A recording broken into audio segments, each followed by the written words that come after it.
changes to the, There are none. okay, Bridget, Yes. Kelly, Yes. Lori, Yes. Rick, Yes. Chad, Yes. Brett. yes. All right, 1C, district vision and mission. Do I have a volunteer that would like to read that? Go ahead. Larry. No. You spoke first. Good, Rick. Southeast Polk Community School District will learn, lead, and live. Success for college, career, and a civic life. Engage all students in a learning and challenging curriculum delivered through quality instruction. All right, thank you much, Rick. All right, if you'd please stand for the Pledge of Allegiance. I Pledge allegiance to the flag of the United States of America and to the republic for which it stands, one nation, under God, indivisible, with liberty and justice for all. Thank you. All right, 1E, I'd like to invite DT McGee to come up to the podium. He's with the Iowa Association of School Boards Executive Director. Just going to say a few things of how great Southeast Polk is. It was a wonderful that the tour message? today. Yes, thank you. So, DT McGee, Executive Director of the Iowa Association of School Boards. Thanks for having me today. And Ashley, hello. Hi. I'll come over and shake your hand after I speak, but thanks for being a student rep on the board. Big fan of that. Formerly, I was superintendent of Norwalk schools for 7 years. I've been in public education since 1992 in Iowa. And so it's such a pleasure to get out and meet with districts. And also want to give you a huge thank you to the board and to Superintendent Lubnick for supporting Chad Crabb, who is now serving on the ISB board.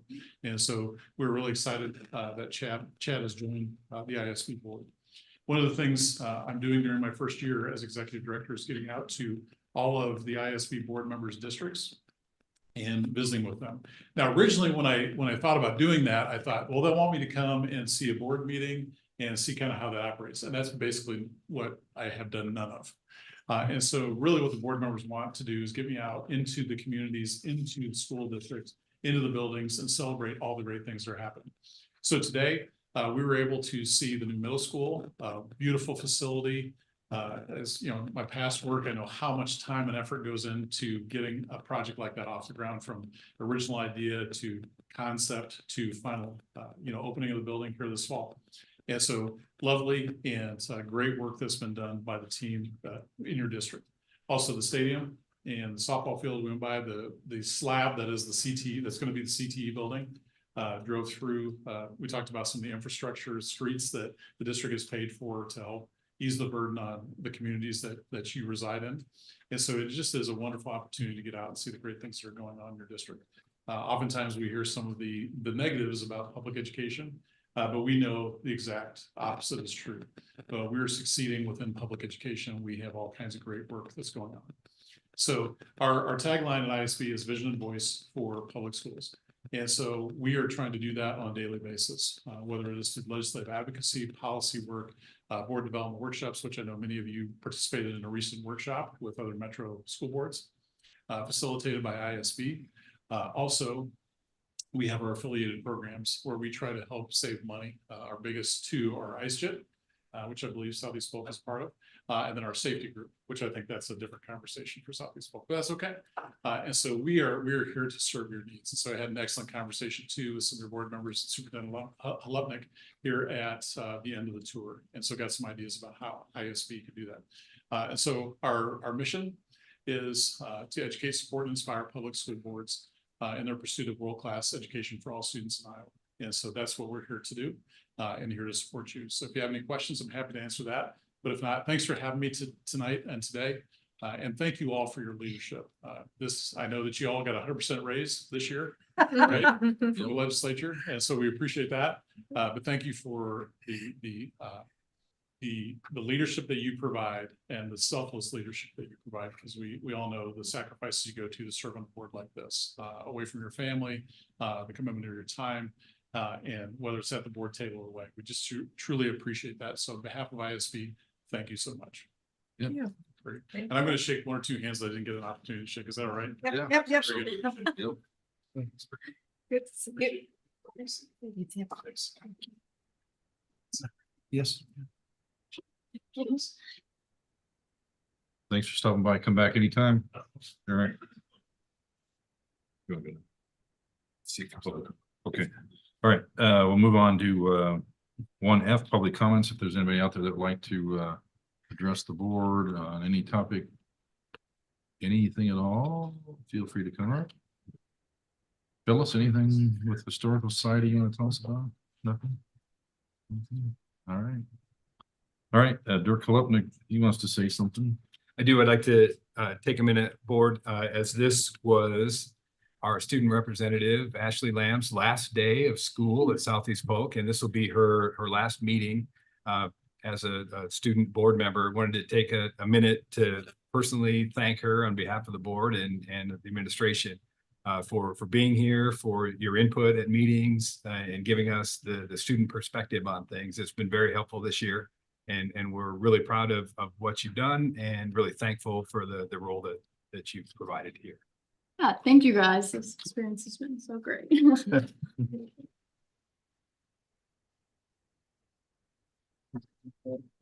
Thank you. Thank you. What's your future plans? I'm going to Iowa State next year and I'm going to be on the dance team there. Yeah, I'm not sure what I'm studying yet. I'm going in undecided, but Best of luck and we'll see you Sunday, right? yes. All right. All right, last call for public comments, anybody?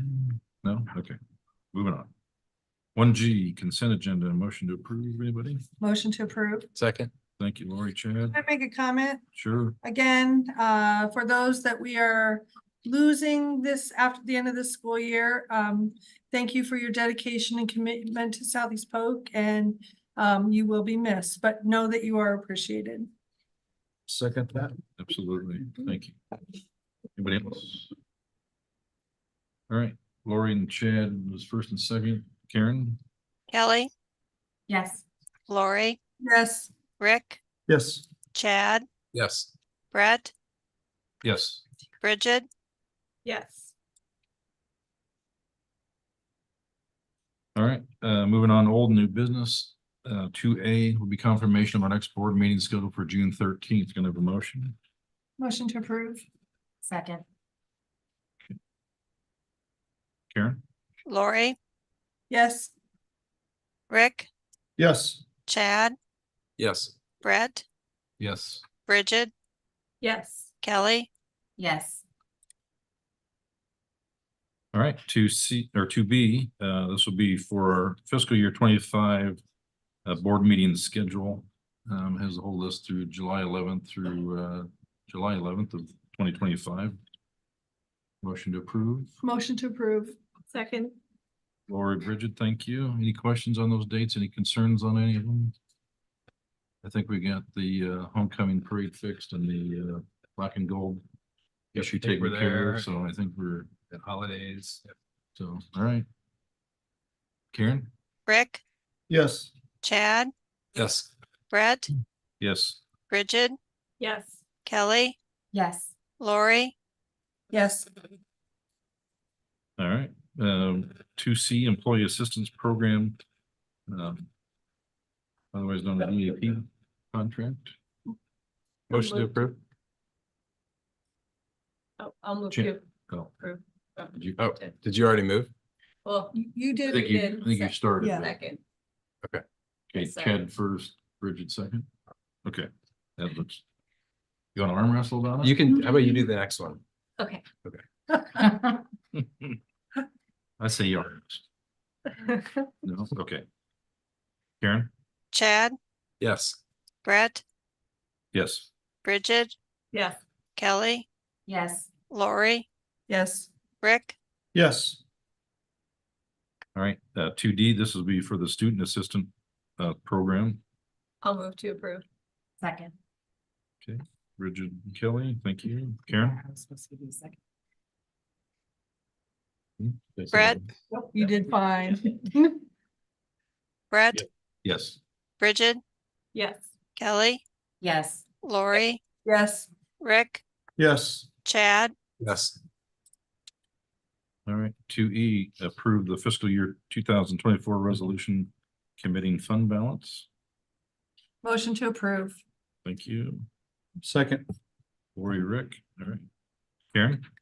Bridget, Yes.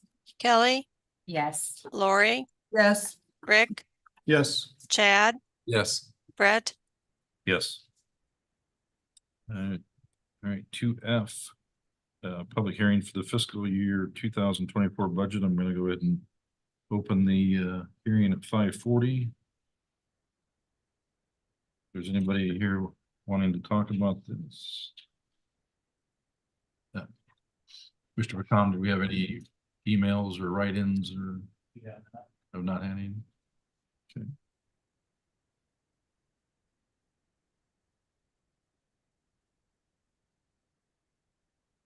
Ready? All right, hearing none, close the meeting for the hearing at 5:41 PM. Okay.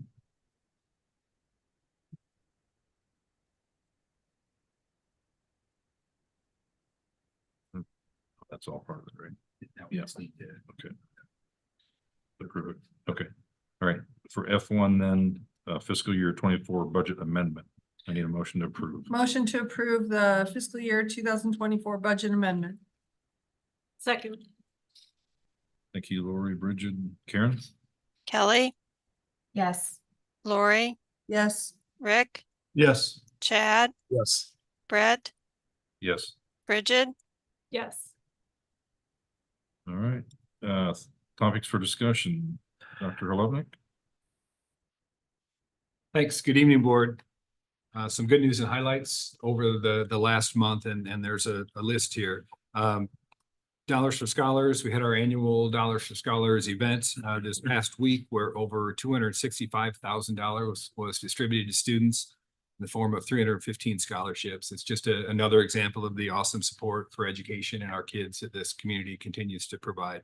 It's a fun night. It's been over the last week, the academic honors assemblies at the high school, the sophomores, juniors, and seniors. Always fun to celebrate the great things that our students do. And it's always just kind of amazing, the talented kids that we have and the incredible accomplishments that they continue to pile on.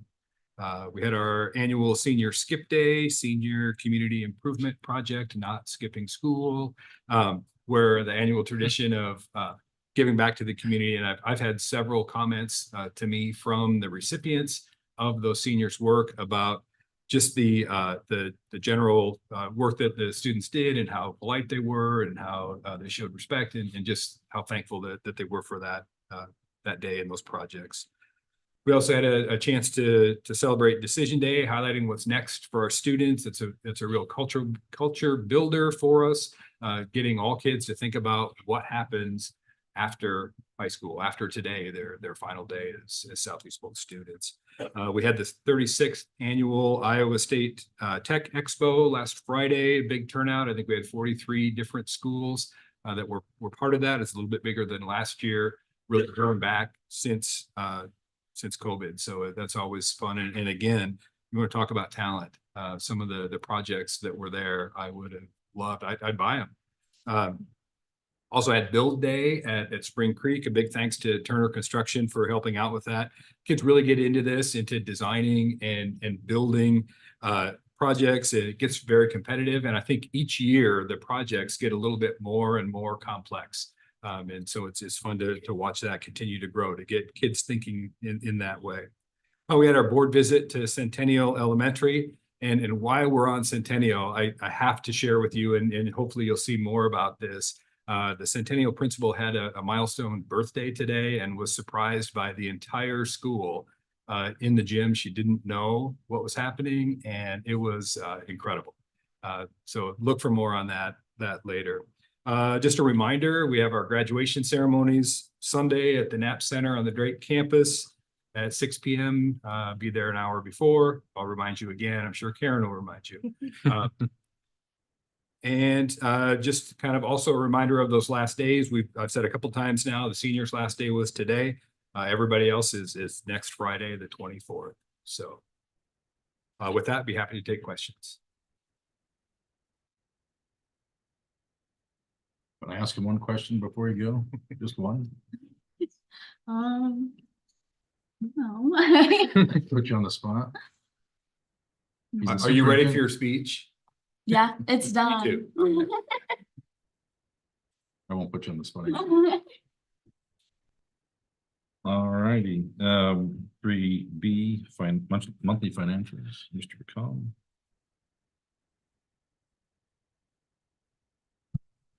I appreciate getting them way ahead of time.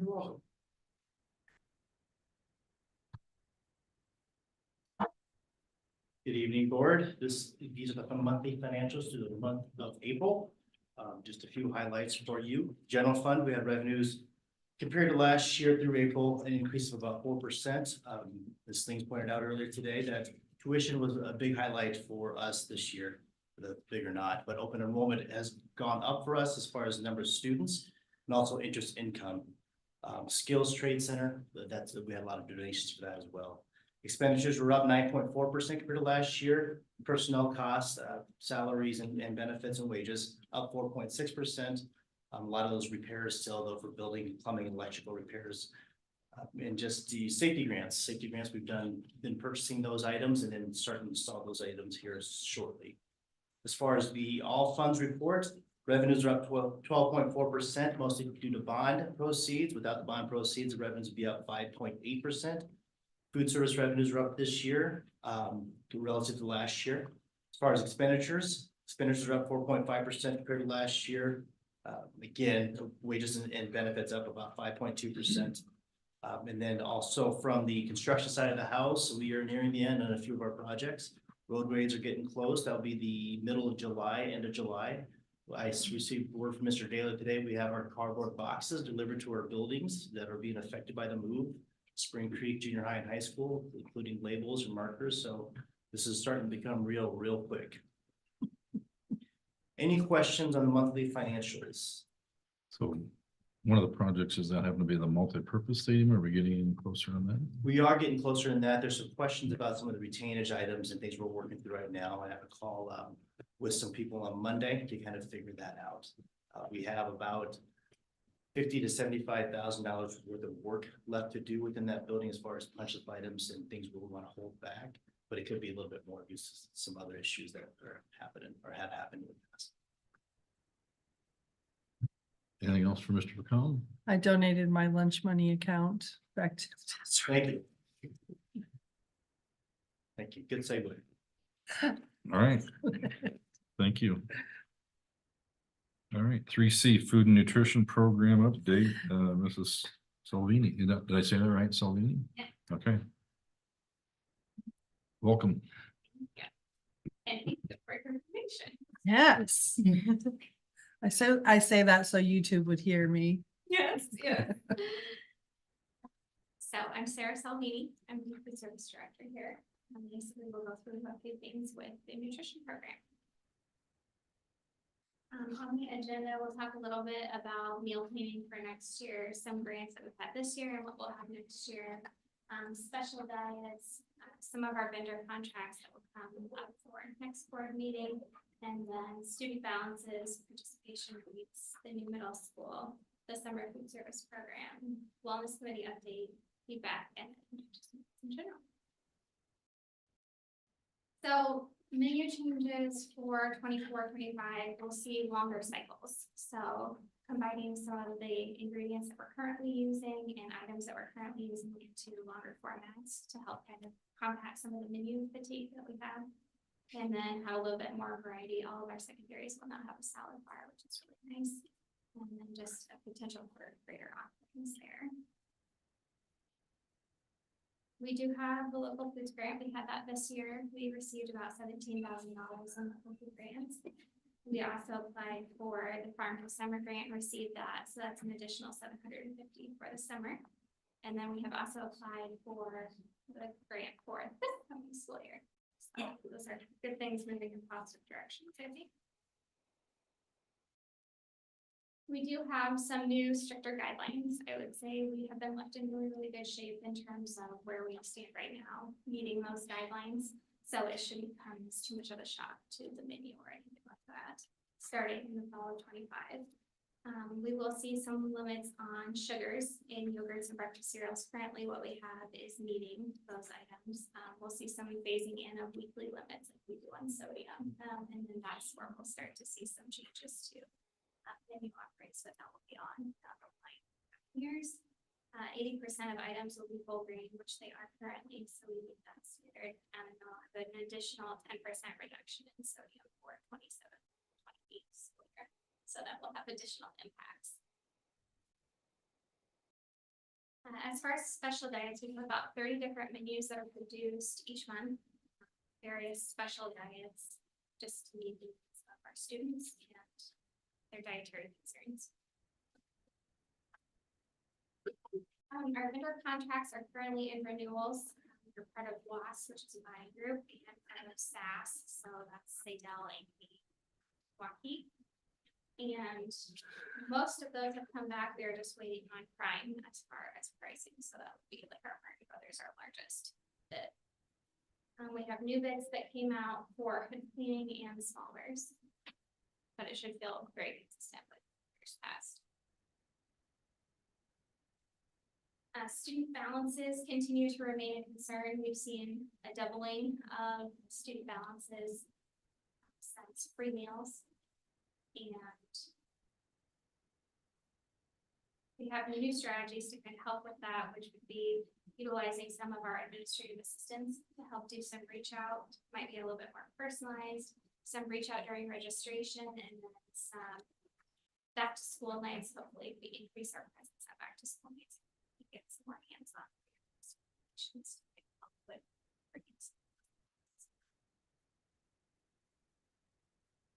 This is kind of a graphic for average daily breakfast participation, and those changes since 2022. And that free meals and free meals participation weeks. So we're going to develop that.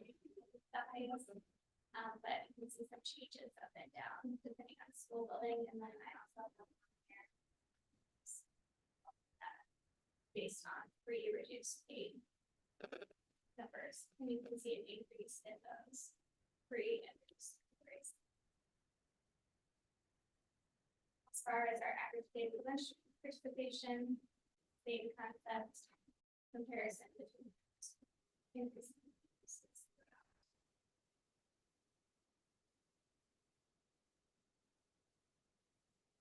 For the new 6-7 building, it's state of the art. It's very beautiful in there. Our kitchen staff are very excited to be in the new building. There's a full salad bar, full serving lines. That will definitely be a step up for 6-7. There's 4 cashier stands, and it's a staffing model that is duplicate to our junior high based on the number of students.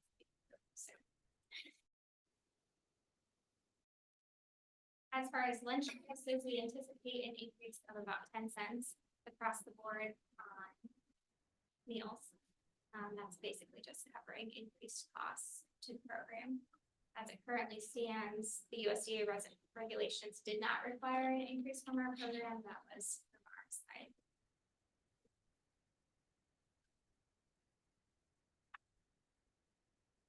As far as the wellness committee, we have released a couple of surveys through the wellness committee to go out to community members, staff, etc., to help us get a pulse of what's going on with food and nutrition and what people's opinions are of that. We're just starting to get some of the student feedback survey out for that. That went out to student leadership groups as well as health classes. And then we've got planning for activities for next year, and we've generated some interest from community members as well, which is good.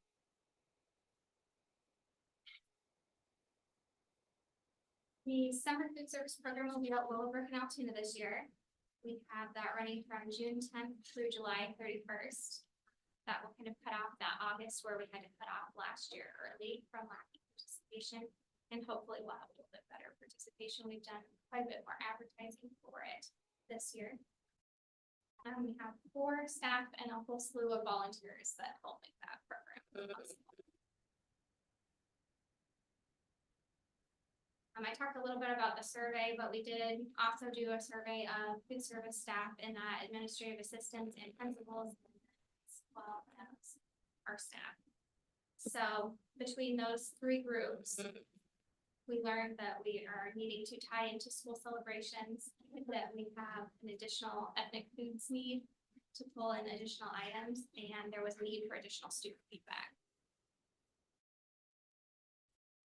These are some pictures that Amy had that I think are good that show what some students take versus what students can take. And I think there's a large differentiation between those two.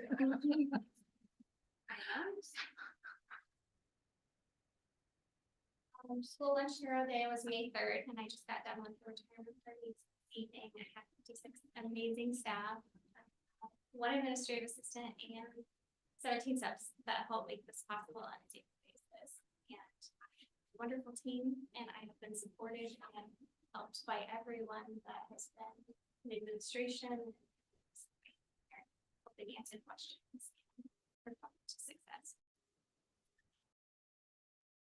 Any questions for me? So is the total balance owed right now the 3,500 or The total balance now is about 31,000? Okay. And I throw this out there. I know we had a scan code where anyone in the public, can we push that out again at the end of the year and try and get that? Because I know way years ago, we hired a company to catch up where we could when we got to 26. So the total's at 31,000 right now. Do we not have, they couldn't take like a la carte or anything if they don't have a balance, correct. right? It's still there and we still creeped up to that 31,000. Okay. I think we as a board could help by encouraging people that are able to donate to help in that respect. Not saying that the community should do all that because these accounts have gotten in the whole how I don't know what else to say about that 31,000, but oh, you're gonna step in? Okay, I was just in a meeting with about 15 other school districts, and this is not a unique right, issue. Sounds right. especially after COVID for some reason. So the 21-22 school year was free meals, 22-23 they came back, and now they've just gotten that habit of not paying. But it's not unique for us. It seems like it's running the same way across the districts in the metro area. And I know food shortages are a problem everywhere in the communities, but yeah, we gotta stay ahead of that in some form or other. If the community can help in any way, that'd be great. What do we do to try to, are we still talking to them? I know at one time, like she said, we hired, 2012 or something, we hired that company, or maybe it was before that. We basically said, we thought we should do it ourselves. I think we had some headway. What are we doing, I guess, to try to at least call and find out why can't you pay, or are we working out? Do we have some people that are at least trying to pay? Yeah, I would say so. And it's not just in the food service program. We have student fees are outstanding in general, comes to population, including textbook fees, graduation fees and such. Ever since the exercise that happened back in FY 2012, we haven't as a board as a district gone after families through a collection type about that direction. I've had the past with the board that do not go in that direction. There are school districts that do that. We certainly could do that, but that is one of the ways we can get to things. But as far as our communication with folks and getting paying their meal balances, transportation balances, that is an area which we need to work a little bit harder on.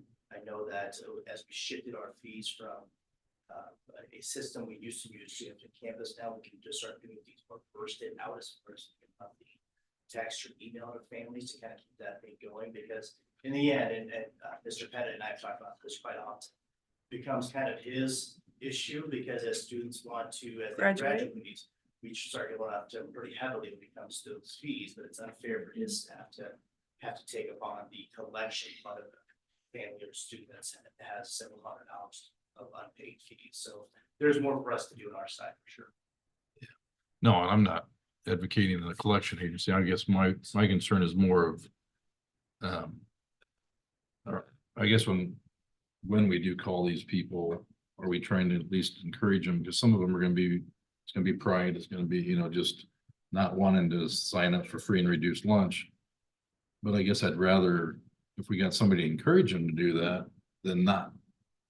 Just have them not pay, because it does get frustrating for those that actually truly go and make an effort to pay when they can't. And then we got some people, and I'm sure out of that 31,000, there's probably, I'm gonna guess, quite a few that can pay that just choose not to pay because they have the mindset that this is public school and they shouldn't have to pay for it, because I've heard it, you know, and Conversation.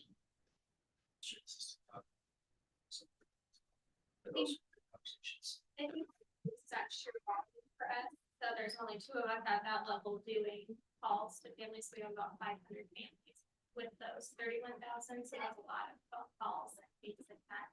I think for the most part, we hear a lot of people they cannot pay it.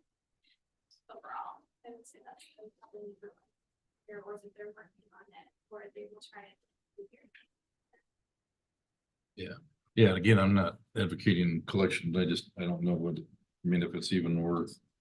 I mean, it is worth it, but yet. You got one person that's doing it, that's not, I think we were in the same boat back. Yeah, we had to back then, bring on just people. Trying to figure out who's gonna do it and. Okay, Is that something that we need to direct the policy committee to see if we can rewrite our policy on those? Cause I think it either puts more burden on people, we have to either hire somebody else to try to collect those, or we figure out a way to work through that. I don't have an answer today by any means, but yeah, and I think we need to, I hate to spitball it right now, but no, I'm just I have saying, my we need to direct it thoughts. towards policy to have a look at our policy and. Cause I'm sure we have a policy that talks about how we do this, and obviously we're not following our policy, so. Not a bad thing, I'm just saying, we probably need to tweak it somehow to. Yeah, cause I didn't know until today that we had crept back up to 31,000, so. Does our policy have a threshold amount? Is that what you're indicating, or? Well, yeah, I get with the policy, I've been off the policy committee for a few years, so I don't. Get to see much as I should, but.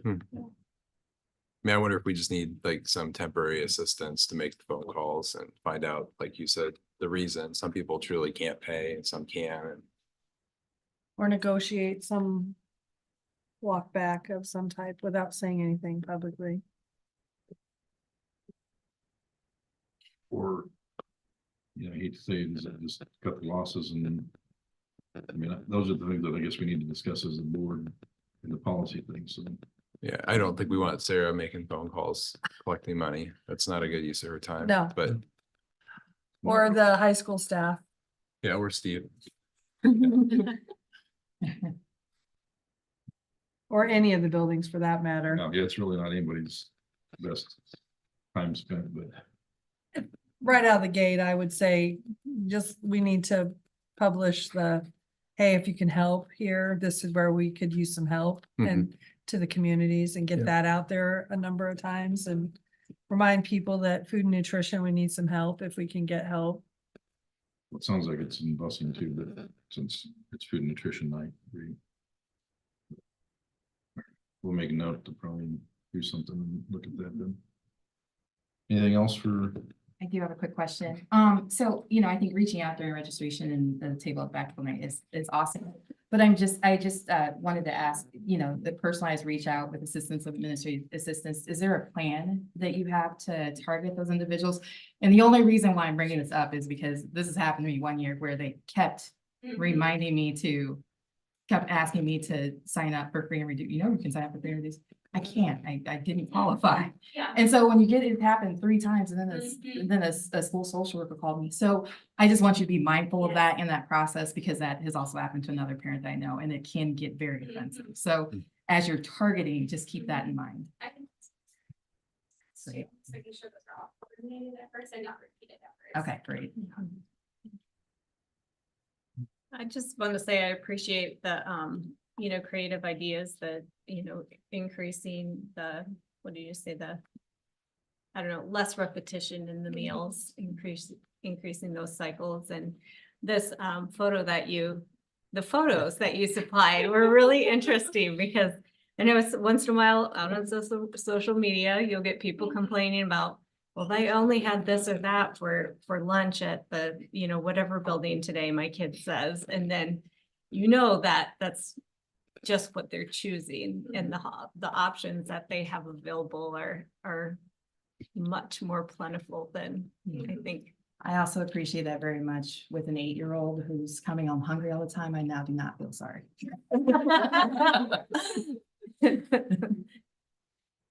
And congratulations on your first presentation to the board. Yeah. We're glad you're here. Yeah, and since Bridget brought up the pictures, can you do away with the raisins? Just get rid of those. Yeah. The raisins and oranges and but no, seriously, Mike's laughing, he knows what I'm talking about, but the raisins seem like they're just little grapes projectiles. Yeah, so if we can get healthy some other way, I don't know, fruit sticks or something, but. I know what probably you're getting. can't because of the government. But yes. I know what you're getting for Christmas this year. Raisins. I love raisins. You won't see me throwing them. I'll eat them. Then I blow in the box like a little kid and make little trumpet sounds. Don't tell me you never did that. Anyway, anything else for Sarah? Just a couple general comments. I appreciate the presentation. The farm to table stuff, a lot of the things that Bridget was talking about. The 48% for Willowbrook breakfast participation, is that all free and reduced, or is that just breakfast participation like overall?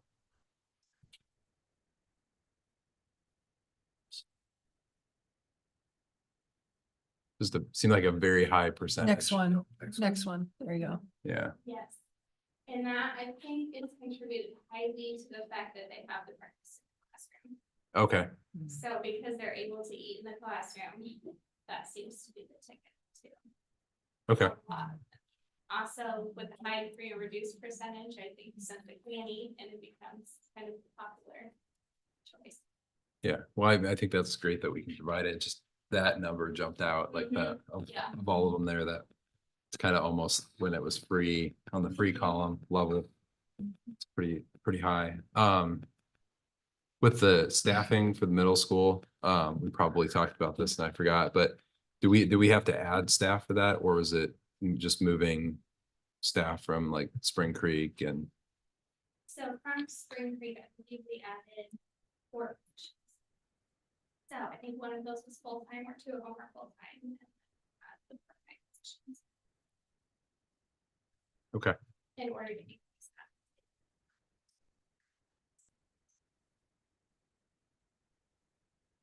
Sense.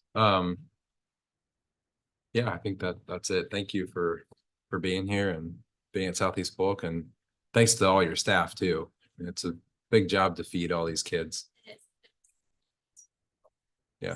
Very lucky. All right. Anything else? Thank you. Ashley, do you have any Thank you. feedback on food? I actually, not the raisins, but the raisins are like my favorite thing. What are they? They're like sour raisins. Oh, I ordered a good. case of those for my daughter one year because she liked them so much. Yeah, one time I like searched the whole grocery store for them with my mom, but I couldn't. Like sour. in defense of raisins, I've seen a banana go across the lunchroom too, so it's not good. All right, anything else for the good of the cause?